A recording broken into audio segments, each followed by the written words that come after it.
नमस्कार दोस्तों, आइए जानते हैं उत्तर प्रदेश से जुड़ी आज की सबसे बड़ी और महत्वपूर्ण खबरें सिर्फ 10 मिनट में। लेकिन उससे पहले अगर आपने चैनल को सब्सक्राइब नहीं किया है तो अभी कर दीजिए। साथ ही वीडियो को लाइक करें और अपने जिले का नाम कमेंट में जरूर लिखें ताकि आपके जिले की हर बड़ी खबर सबसे पहले आप तक पहुंचे। तो चलिए आज की पहली खबर पर बात करते हैं। लेकिन उससे पहले एक खास बात, इस वीडियो को ध्यान से अंत तक देखिएगा क्योंकि कुछ खबरें आपके बेहद काम की हो सकती हैं। जैसा कि आप देख सकते हैं, आपकी फोन स्क्रीन पर एक हेडलाइन दिखाई दे रही होगी।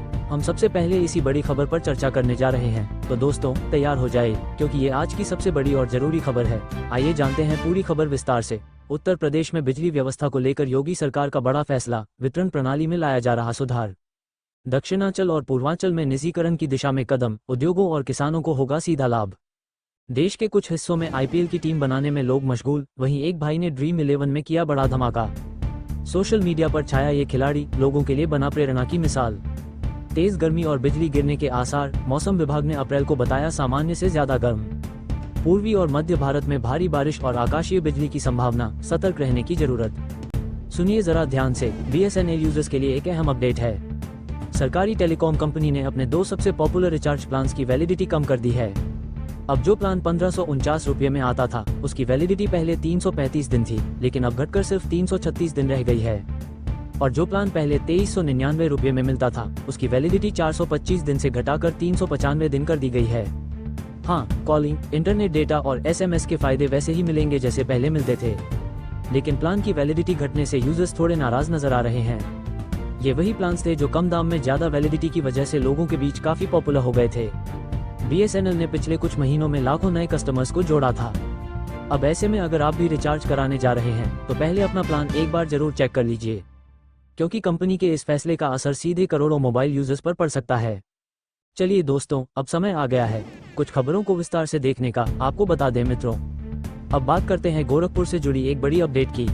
गोरखपुर रेलवे स्टेशन पर चल रहा है बड़ा निर्माण कार्य। तीसरी रेलवे लाइन का काम हो रहा है तेजी से। 12 अप्रैल से लेकर 3 मई तक इस प्रोजेक्ट के तहत रेलवे एनआई और प्री एनआई वर्क करेगा। अब ऐसे में कई ट्रेनें रद्द कर दी गई हैं और कुछ का टाइम टेबल भी पूरी तरह से बदल दिया गया है। गोरखपुर और कुसमी स्टेशन के बीच जो नई लाइन बन रही है, उससे ट्रेनों की संख्या बढ़ेगी और टाइम पर चलना आसान होगा। रेलवे का कहना है कि थोड़ी सी परेशानी अब होगी, लेकिन बाद में यात्रियों को मिलेगी बड़ी राहत। इस प्रोजेक्ट का असर उत्तर प्रदेश, बिहार समेत कई राज्यों की ट्रेनों पर दिखेगा। इसलिए अगर आप सफर करने वाले हैं तो यात्रा से पहले अपनी ट्रेन का स्टेटस जरूर चेक करें। रेलवे सुरक्षा और सुविधाओं पर भी इस दौरान खास ध्यान दे रहा है। गोरखपुर कैंट स्टेशन पर पहली बार इतना बड़ा प्रोजेक्ट इस स्केल पर किया जा रहा है। तो हाँ, थोड़ी दिक्कत होगी, लेकिन फायदा लंबे वक्त तक मिलेगा। अब रुक करते हैं एक बेहद दुखद खबर की तरफ। बिहार और उत्तर प्रदेश में आकाशीय बिजली ने कहर मचा दिया है। पिछले 2 दिनों में बिहार में 62 और यूपी में 18 लोगों की जान चली गई है। तेज बारिश और बिजली गिरने से कई घरों में नुकसान हुआ है, फसलें तबाह हो गई हैं और जानवरों की भी जान गई है। नेपाल में भी ऐसे ही हादसों में 8 लोगों की मौत की खबर है। मौसम विभाग का कहना है कि आने वाले दिनों में और ज्यादा बिजली गिर सकती है, सावधानी जरूरी है। विशेषज्ञ बताते हैं कि जलवायु परिवर्तन की वजह से ये घटनाएं पहले से ज्यादा हो रही हैं। पिछले साल अकेले भारत में 1900 लोगों की जान आकाशीय बिजली से गई थी। अब राज्य सरकारों ने पीड़ित परिवारों के लिए मुआवजे का ऐलान किया है। ओडिशा की एक यूनिवर्सिटी की रिपोर्ट बताती है कि बीते दशकों में मौतों की संख्या लगातार बढ़ रही है। लोगों से अपील है, जब भी मौसम बिगड़े घर में रहें, खुले मैदान या पेड़ों के नीचे बिल्कुल न जाएं। अब सुनिए एक चौंकाने वाली खबर गुजरात से। सूरत की एक डायमंड कंपनी में हुआ बड़ा हादसा, पानी में मिलाया गया जहर। कंपनी के वाटर कूलर में किसी ने जहरीला पदार्थ मिला दिया, जिससे 118 कर्मचारी बीमार पड़ गए। सभी को अस्पताल में भर्ती कराया गया। अच्छी बात यह है कि इलाज के बाद अब सबकी हालत सामान्य है। पुलिस ने सीसीटीवी फुटेज खंगालना शुरू कर दिया है और आरोपी की तलाश जारी है। कूलर में एक प्लास्टिक बैग तैरता मिला, जिसमें कीटनाशक मिला हुआ था। डीसीपी आलोक कुमार ने बताया कि सभी कर्मचारी अब सुरक्षित हैं, लेकिन निगरानी में रखे गए हैं। इस घटना से सुरक्षा इंतजामों पर गंभीर सवाल उठ खड़े हुए हैं। फोरेंसिक टीम भी केस की गहराई से जांच में लगी है।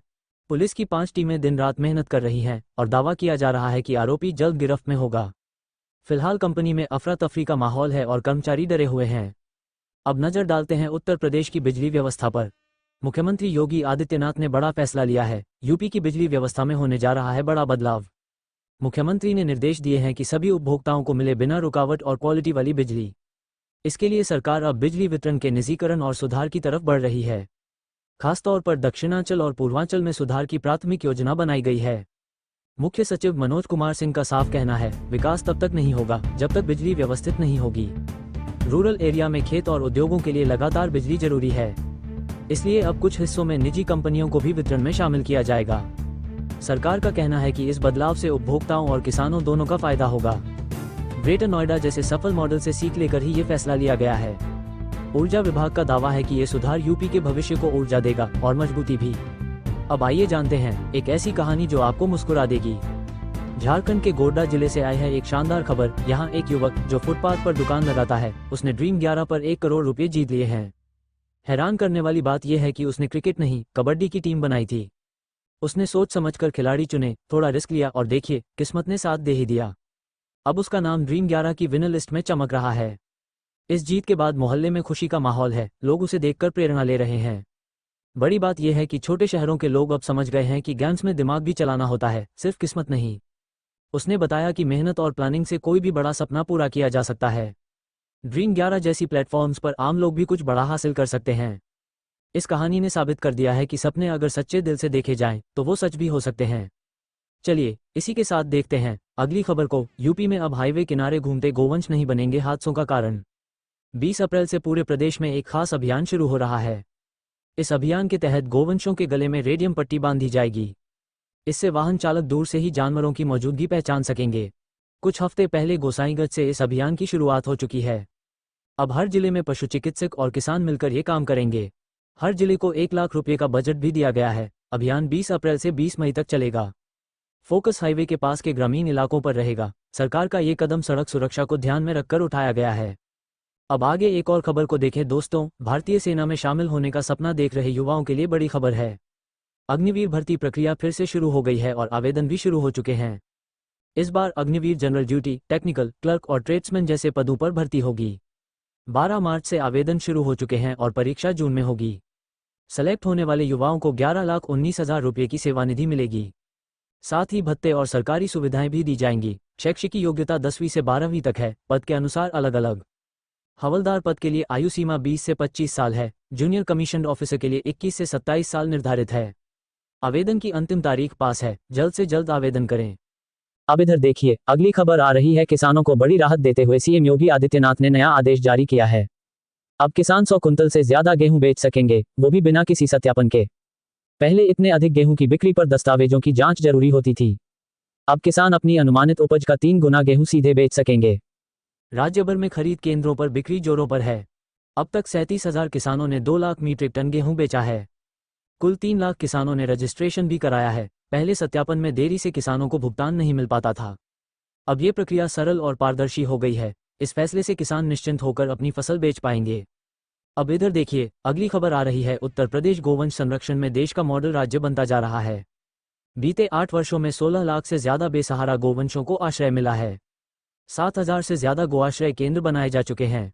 मुख्यमंत्री सहभागिता योजना के तहत 2 लाख से ज्यादा गोवंश लोगों को सौंपे गए हैं। टीकाकरण अभियान में अब तक 14 करोड़ से ज्यादा टीके लगाए गए। लंपी रोग से बचाव के लिए 1 करोड़ 92 लाख टीके इस्तेमाल हुए हैं। पशुपालकों के लिए टोल फ्री नंबर 1962 चालू किया गया है। नंदिनी योजना के तहत डेयरी खोलने पर 50% तक अनुदान दिया जा रहा है। हर गोवंश के लिए गौशालाओं को 50 रुपये रोज डीबीटी के जरिए मिलते हैं। यह मॉडल पूरे देश में गौसेवा की मिसाल बनता जा रहा है।